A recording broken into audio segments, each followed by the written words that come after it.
यदि आपको आईएएस बनना है, देखिए आपके यहां होने के दो उद्देश्य हो सकते हैं। एक तो ये कि आईएएस बनना है, दूसरा ये भी हो सकता है कि आईएएस बने ना बने ज्ञान प्राप्त करेंगे, आनंद लेंगे, ये भी हो सकता है।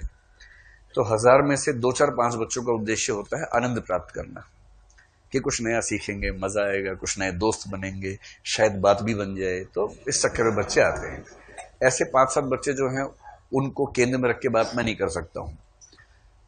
अगर 1000 बच्चे हैं तो 1000 में से 5 10 तो वो वाले हैं, ठीक है। 100 200 ऐसे जो चाहते हैं कि आईएएस बने और ज्ञान भी मिले, आनंद भी मिले, और 7 800 ऐसे बोलते आईएएस बनना है, ज्ञान तो मजबूरी है, सीने पर पत्थर रख के ज्ञान हासिल करना है, और जितने न्यूनतम ज्ञान से आईएएस बन सके उतना ही कम ज्ञान प्राप्त करना है, ज्यादा नहीं प्राप्त करना है। ज्यादा लोग इस प्रकृति के आते हैं।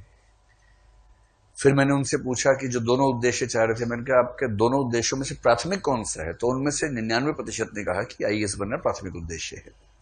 मतलब साथ में मजा भी आए, ठीक बात है, ज्ञान भी मिले, अच्छी बात है। तो हमने निष्कर्ष निकाला कि लगभग 97% बच्चे जो यहां बैठते हैं उनका प्राथमिक उद्देश्य ये है कि सफल हो। वैकल्पिक विषय चुनने के कई आधार डिस्कस किए, रुचि है कि नहीं है, बैकग्राउंड है या नहीं है, छोटा है कि बड़ा है, जीएस में हेल्प करेगा या नहीं, अंकदायी है या नहीं, आदि आदि आदि। और मैंने बहुत विस्तार में उनको ये समझाने का प्रयास किया कि सारे आधार अच्छे हैं, लेकिन दरअसल केवल और केवल एक आधार है जिसको प्राइम मानकर चलना चाहिए, बाकी सब मिथ्या बातें हैं। मिथ्या क्या होता है हम आगे चल के समझेंगे, शंकराचार्य का कंसेप्ट है। हिंदी साहित्य में बहुत सारा दर्शन भी पढ़ना पड़ता है, बहुत सारा समाजशास्त्र, बहुत सारा मनोविज्ञान, वो सब हिंदी साहित्य का हिस्सा है, पढ़ेंगे। अभी के लिए आप मानिए कि झूठ है। आप दरअसल कोई विषय इसलिए ले रहे हैं कि आपको सफलता हासिल हो।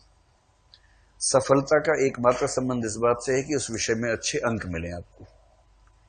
1 अंक से 8 10 रैंक फिसल जाते हैं, और केवल 100 अंकों में सारी दुनिया चेंज हो जाती है। प्रॉपर आईएएस से आखिरी रैंक तक की दुनिया केवल 100 अंकों की गैप की है, बस इतना ही अंतर होता है। और कल मैंने विस्तार